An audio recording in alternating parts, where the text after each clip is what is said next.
So this Financial Times heading, trapped on British farms. This is misleading because it's true. The first word is true, trapped. But it's not accurately related to where it is applicable. So instead of saying trapped on British farms, that headline or heading should be trapped in Britain. And this is the trap that they are actually kind of focusing on the farms, and they're not really discussing most of the people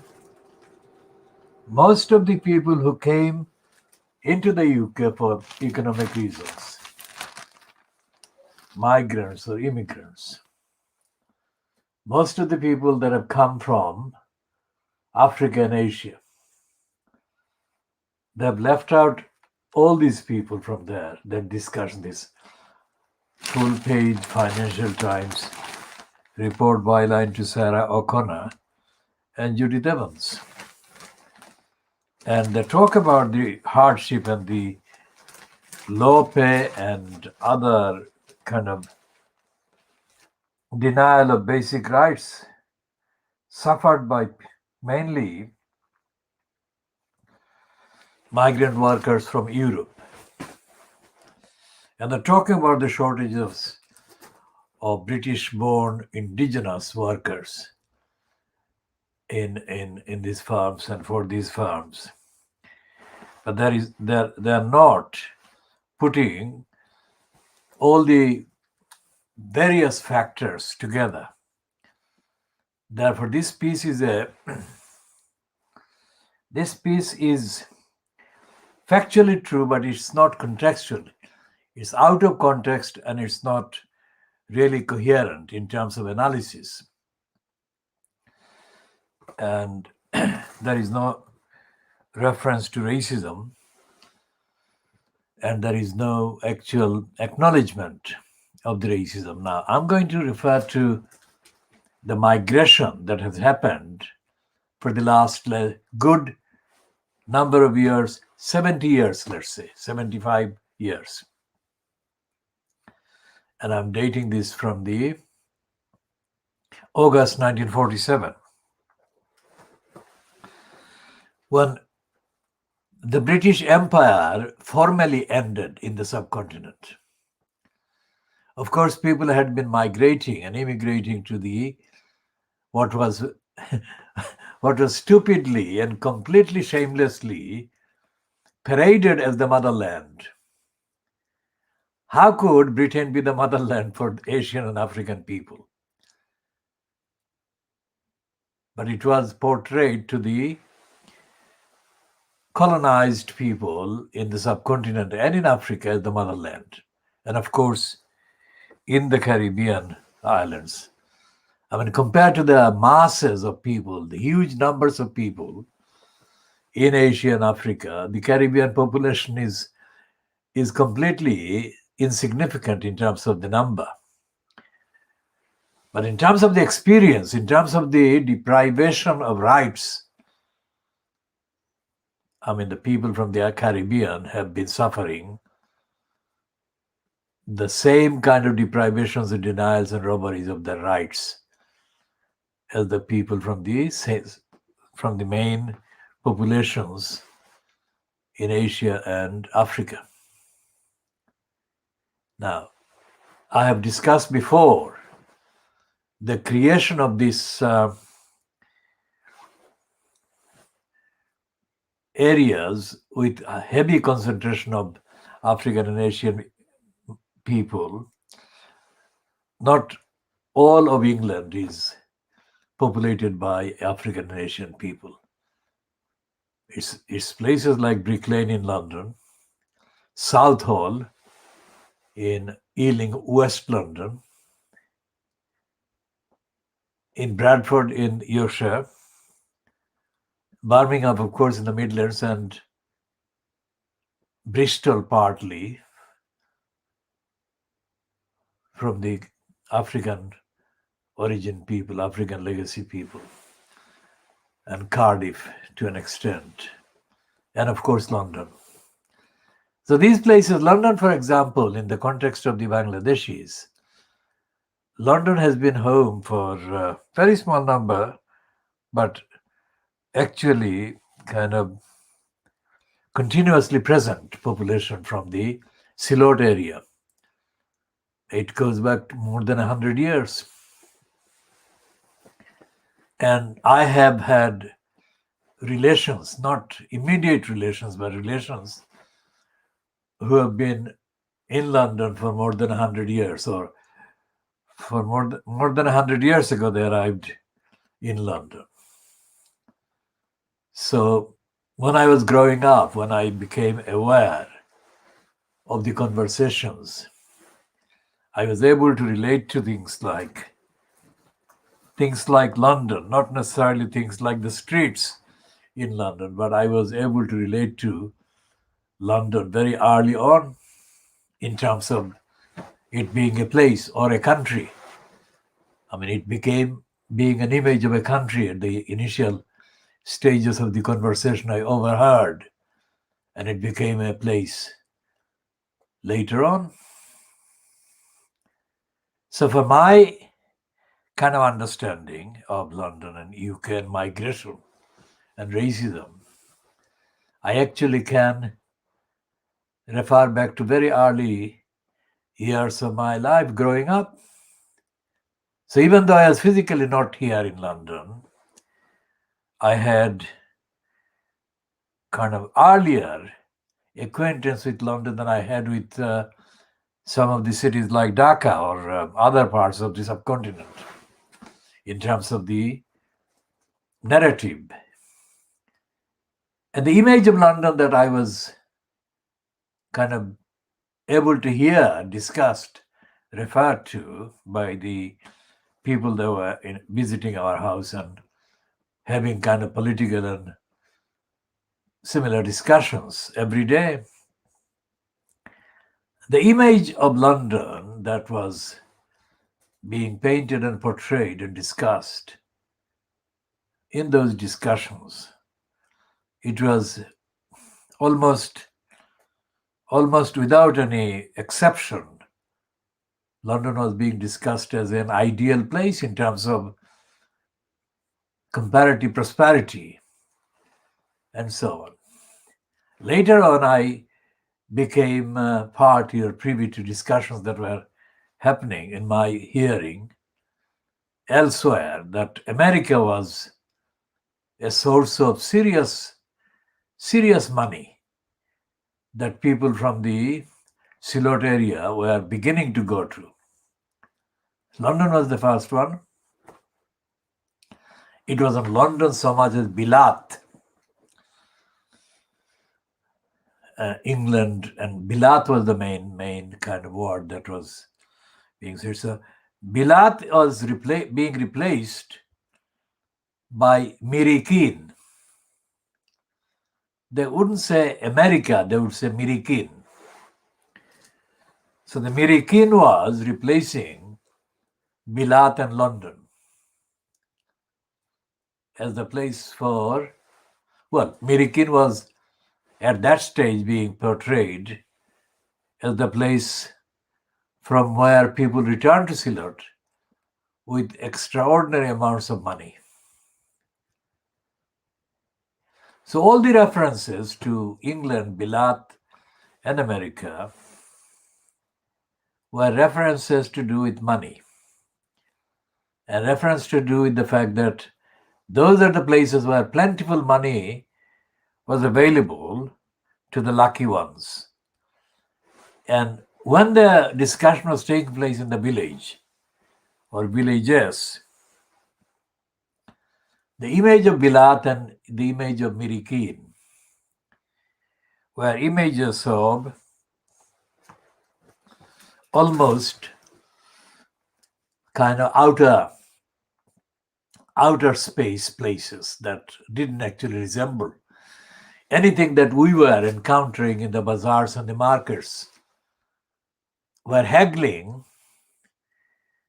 was commonplace and people were arguing over small kind of changes in terms of price. And so that was the background. And anyone, any chance to escape to Bilat or Mirikin would be readily kind of grabbed hold of, and the people would go. So this was the beginning, this was the working, this was the background over many years. And the build-up ended up in 1961-62, when I helped any number of people go to Bilat. So today's Financial Times doesn't have any resemblance to that reality. And the whole page by these two women reads like an out of this world experience that is not real, that is not, and it is the opposite of the El Dorado or the place of gold, land of gold, that Bilat and Mirikin were being portrayed as in the villages of Silot. And I think that this is one of the worst kind of offenses by Fleet Street. Because this whole article, very long article, as I say, big read, is full of facts, but they're not coordinated. And there is no synthesis, and there is no coherence, and there is no context. So if they stuff this newspaper with so much fact, without any analysis, any direction, any history, any context, then the facts don't amount to anything except filling space. And I think that this is true of almost every piece in Fleet Street, not in the Daily Mail or the Mail on Sunday or the scum that is the Sun or the Express, but in less kind of racist and less overtly stupid, ignorant titles like the Financial Times and the Guardian. The Guardian and the Financial Times are running more pieces showing up Brexit as a failure, which is factually true. It's not because they're doing it because of any campaign, they're not.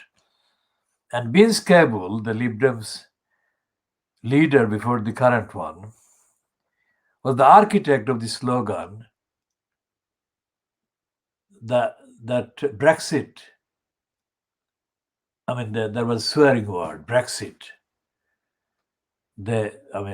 Vince Cable openly paraded anti-Brexit slogan. But today, he has posted something saying that Brexit has happened and we should move on. Now, Vince Cable, we captured him on video in 2009, October 2009. I filmed him in Bethnal Green.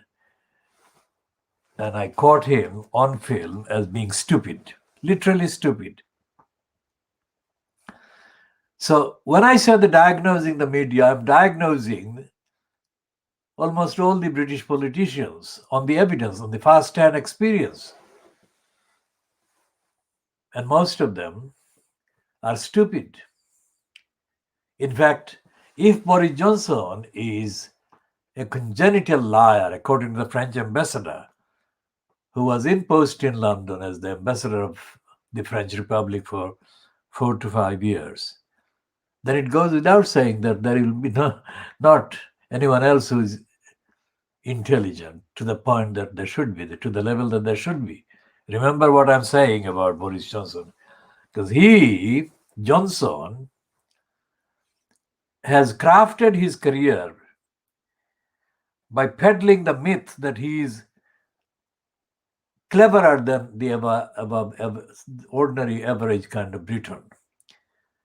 But all the evidence show that he is not clever at all, that he is a liar, and he fakes his kind of guise as clever.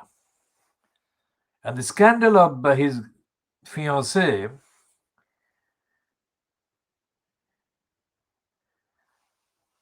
being in control of a faction in the running of the number 10 Downing Street, it's actually proof that Boris Johnson hasn't got the necessary abilities and skills. He's not fit for purpose. Because Kerry Simons is not either elected, as her detractors have said, nor is she very experienced. And yet she has been running a counter kind of advisory unit to advise Boris Johnson, as opposed to his officially government-appointed group of advisors. That shows that Boris Johnson is not in control. So, when the Financial Times writes that one, and it turns out that it is ill-written, ill-presented, and ill kind of integrated, and not really coordinated, that shows that the role of the Fleet Street papers that were supposedly arguing the rational case against Brexit, that role didn't exist because it didn't register. And mainly because of the likes of the Financial Times in this article, say, for example, meandering around the issues and not coming forward straight away up front with the actual evidence of the corruption of Brexit, or the corrupt arguments of Brexiteers and by Brexiteers. And although at every stage, every point of Boris Johnson unfitness, somebody writes that, oh, we told you so, or we were not kind of impressed by his argument at the time, they're lying. Why? Because I'm telling you. Because I've been reading and I've been monitoring all of them, the all main ones. As I'm showing again by this detail, look at the one article in the Financial Times. I have now discussed it in 3 parts of this so far. One article. Two byliners, Sarah O'Connor and her colleague, O'Connor on the first one, and the Judith Evans, her colleague. This piece, trapped on British farms. The trap is all over Britain. And Britain is a big trap for the migrants. That's what I was saying about these big concentrations. Brixton in Lambeth being the area where the Windrush generations and their kind of likes, if you like, similar people from similar backgrounds from the neighboring islands in the Caribbean Sea. The Brixton was the center of those people with those kinds of backgrounds. And Brickland was the place for the people from Silot. Now remember, Silot is not just a part of Bangladesh as in the district or the division of Silot. Silot is also parts of Assam in India. The Silot is bigger than what may appear at first. And when the Silotis arrived in the UK, they arrived mainly by the merchant ships. And they left the ships and they got on the shore and started living, because there was no need for any nationality checks or anything. They just left the ships. And that was part of the kind of attempt. The trend was being set to escape poverty. The poverty that the wages paid to them as seamen wasn't anywhere near good enough or anywhere near enough to send home to their relations.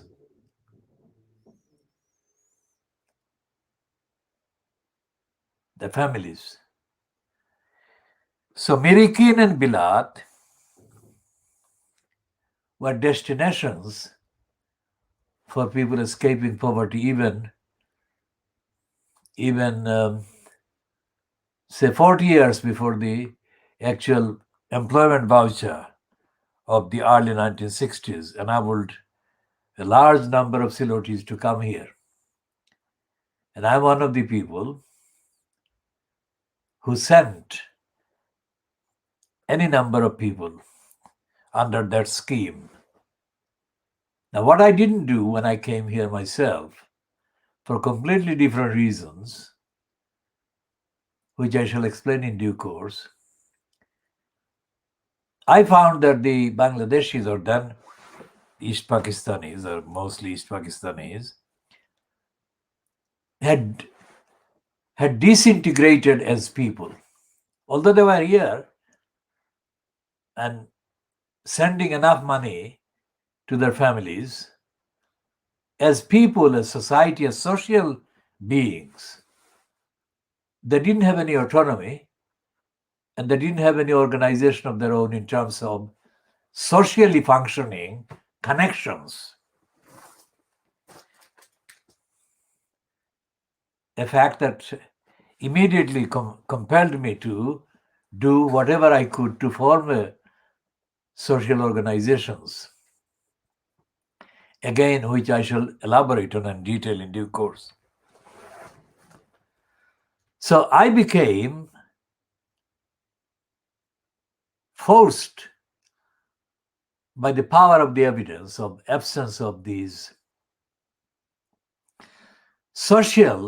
necessary social connections and kind of foundations, to create the foundations and create the connections in a way that had never existed.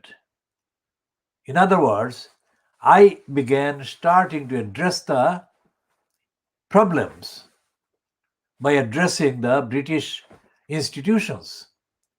Whereas before I started doing any of that, the Bangladeshis were addressing one another. And they were addressing one another by relating to events back in Bangladesh or in East Pakistan or whenever. That was the difference. I created a revolution in addressing the British institutions for the ills of the Bangladeshis. Well, I'll talk about Deepak Nandi, and I will say that Deepak Nandi didn't do anything like what I did. Deepak Nandi's role was as an extension of the British kind of liberals. And he didn't actually look at the community inside. And he didn't come from Bangladesh anyway. Even if he didn't come from Bangladesh, he wasn't kind of barred or banned from entering the community, but he didn't. And what has happened in the last, let's say, 60 years since the employment vouchers, which I actually applied to send hundreds and hundreds to the UK in the early 1960s, is that in the last 60 years, people who are now the Bangladeshis in the UK or UK Bangladeshis have not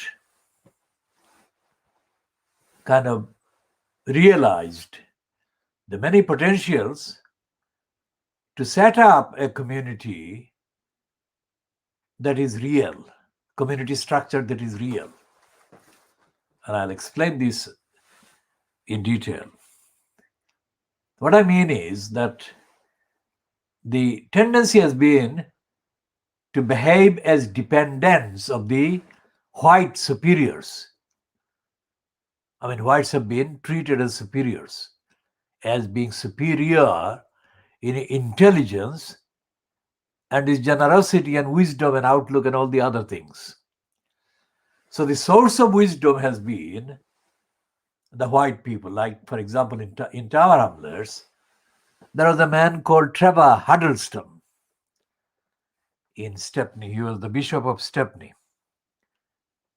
Now, the majority of the Bangladeshis even now are Muslims. They're not Christians. And yet, Trevor Huddleston was the one who was picked up by the media and the others to speak as the advocate and representative of the Bangladeshi community.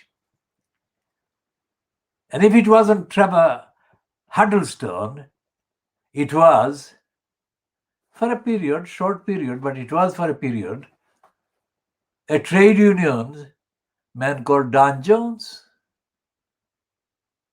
Now, Dan Jones is mentally kind of defunct now, but his racism isn't. Whenever he sees any anti-racist in the street, in Cable Street, when he's still used to doing the run in the morning, Dan Jones goes crazy. And he swears at the anti-racists. Because at that time in the morning, nobody is watching. He thinks. But he's wrong. And Dan Jones, in the early morning runs, is exhibiting symptoms of lunacy, racist intolerance, that I accused him of long before he lost his kind of marbles. And others in the community, some of them kind of completely impressed by his white superiority, thought that I was intentionally trying to kind of slander and smear Dan Jones. I never had any intention to intentionally smear anybody on anything. I don't. But the power of the evidence is such. The power of the evidence is so consistent. The power of the evidence is so undeniably kind of repeating itself that whenever that evidence comes in front of me and I make use of that by citing that evidence and describing the person who is guilty of the racism as being racist, some observers may think that I was being intentionally kind of harsh on the target of my diagnostic analysis. For example, the current mayor in the name of Tower Hamlets, the John Biggs, was described by Dan Sabak in The Guardian in April 2018 as the diminutive John Biggs. And I have used that phrase repeatedly many times. One as an independent observation by somebody who doesn't live in Tower Hamlets and has nothing to do with me, but found a significant feature of John Biggs's kind of profile as being diminutive. I extended that diminution to his mentality and his attitude, and I found that he was diminutive in his actual understanding of his duties. And he was diminutive in his lack of respect for the community, especially lack of respect for the likes of me, because he was afraid of being kind of condemned by comparison with me. So the fact that these people, all of them white people, including the Bengali lecturer, who is William Radici, Giles Radici, the ex-MP's brother. Now, Radici claims to be a Bengali scholar and a Tagore scholar. He is no such thing. He is a novice in the Bengali language and history and culture. But to the Bangladeshis, he is a giant. Now, that is a measure of the stupidity and the level of idiocy on the part of those Bangladeshis, that William Radici is being exaggerated and his image being exaggerated in the way that it is. So from From August 1947 to now, which is today is the 17th of March 2021. All that time, these things have been building up. And the migrants that the Financial Times says are trapped on the fields are not trapped on the fields. They're trapped on all over the place, and they're trapped mainly in their minds. And the trap in the mind has been set and manufactured and foisted by the racists like Dan Jones, like John Biggs, like William Radici, like Trevor Huddleston, and a whole number of their ilk. And at every stage, I have to untangle and dispose of that trap. That is the difference, factually, chapter and verse. So I shall be going through this more in future parts, this article, because it's a good guidance to understanding what is going on and what has been going on. And now we talk about generally the duty that has been owed to these children, these girls. Shamima Begum is the name that actually leads us to those other girls in terms of reference. And I mean, as I say, when we started the campaign for justice for the children that included Shamima Begum, we started that campaign within hours of the Supreme Court ruling against her on the 26th of February 2021.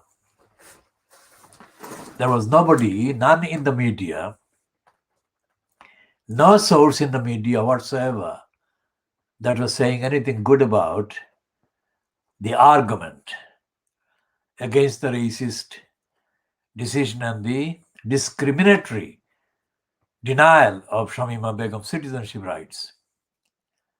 As soon as we started the campaign, within 24 hours, little items started to begin to appear.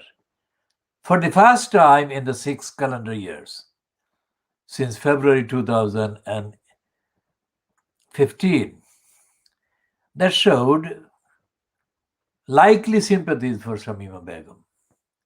So we note that as directly resulting from our campaign, which is absolutely positive in terms of the recognition that has begun to appear. And we focus on the Tower Hamlets Council's negligence, illegality, criminality in not safeguarding these children during the, let's say, 10 years, starting from October 2010. Well, not 10 years, 5 years, say, up to February 2015. So 5 years. There were 10 years of age at the time, but 5 years from being 10 to 5, so 15 years of age. So for 5 years, these girls were owed the duty of care by or safeguarding by Tower Hamlets, the local council, their local council. And for 5 years, that local council betrayed them, neglected them, and in fact, allowed the derailment of these girls into whatever derailment continued from February 2015 up to now. So those 5 calendar years are the crucial years during which these girls could be safeguarded and saved from being derailed. That is the essence of our campaign about Shamima Begum, and we're demanding Tower Hamlets Council to account for that failure, not account for just by issuing a stupid excuse of a statement. No. Real accountability. which means that whoever was responsible must face prosecution, and multi-million pound fine and compensation they should be made to pay to these children. And Termless Council criminals must apologize to the whole country, Britain, saying that they contributors, the key contributors to Shamima Begum and the other girls being misled, was the Termless Council, not some kind of jihadi somewhere outside and some kind of mysterious Muslim radical. No, it was the Termless Council that made Shamima Begum fall in the wrong hands, or fall in with the wrong hands, and the other three girls.